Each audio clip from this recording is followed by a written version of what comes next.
If you heard that homes are not selling, the July numbers tell a very different story. In fact, more residential properties closed in July of 2026 than in either of the previous 2 Julys. But, and this is important, that does not mean sellers can name any price and expect the market to deliver. Let's look at what actually happened. In July 2024, the Las Cruces-area MLS report recorded 170 residential closings.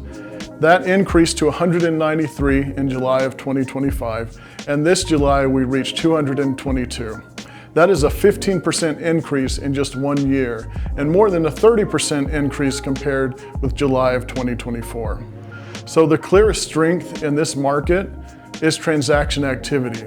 Buyers and sellers are finding a way to come together. The historical numbers make that improvement even clearer. Through July, 1,265 homes have closed in 2026. This is a 12% increase ahead of the same period last year, 16% ahead of 2024, and the strongest January through July performance since 2022. Now, context matters. We are still about 21% below the extraordinary pace of 2021 and about 18% below 2022. So this is not a return to the pandemic peak. It is a meaningful recovery from the slower 2023 through 2025 period. Here is where the story gets more interesting. The average sales price in July was $344,610. That was down about 1.3% from last July. The median was $316,400, down about 1.1%. Price per square foot also eased slightly, from $179.20 last year to $177.99 this year. Those are small changes. I would not call this a price collapse by any means. And I would not call it rapid appreciation either. I would call it a remarkably stable price environment with more homes changing hands. Because the market produced more closings, estimated closed dollar volume still grew, from roughly $67.4 million last July to about $76.5 million this July. That is an increase of approximately 13.5%, even though the average sales price was slightly lower. The growth came from more transactions, not from prices running away. Homes also moved a little more efficiently than they did last year.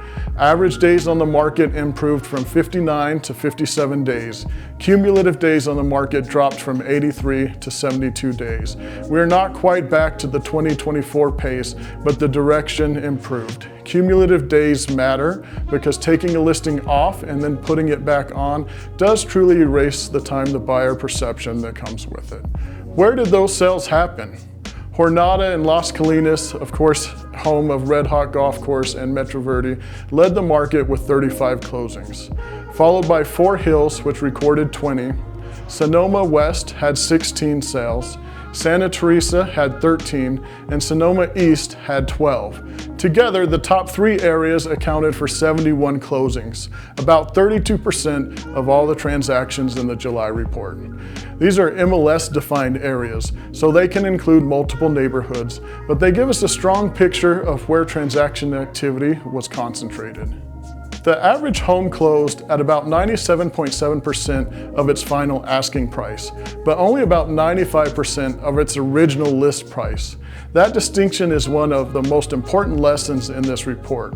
Sellers often say, "I can always reduce my price later." And yes, you can.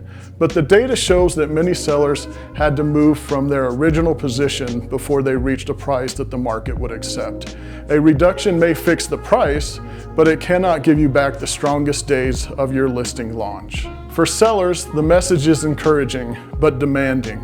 There are more successful transactions available, but the market is selective. Price the home from current evidence, prepare it properly, tell a compelling story, and pay attention to the first 2 weeks. If the showing activity and offers do not validate the strategy, respond with a meaningful change, not wishful thinking. For buyers, more closings do not mean all negotiating power disappeared. Prices were stable to slightly softer, and the average sale remained below asking. But the best listings can still move quickly. Use property-specific comparable sales and build an offer around the competition, condition, and seller motivation, not a blanket perception from a market report. The bottom line is simple. This is not a market where nothing is selling, and it is not a market where everything sells regardless of strategy. More homes are closing, prices are holding their ground, and execution is separating the winners from the listings that linger. If you want to know what these numbers mean for your home or your next purchase, reach out to us here at Z Real Estate and we will build the analysis around your specific situation.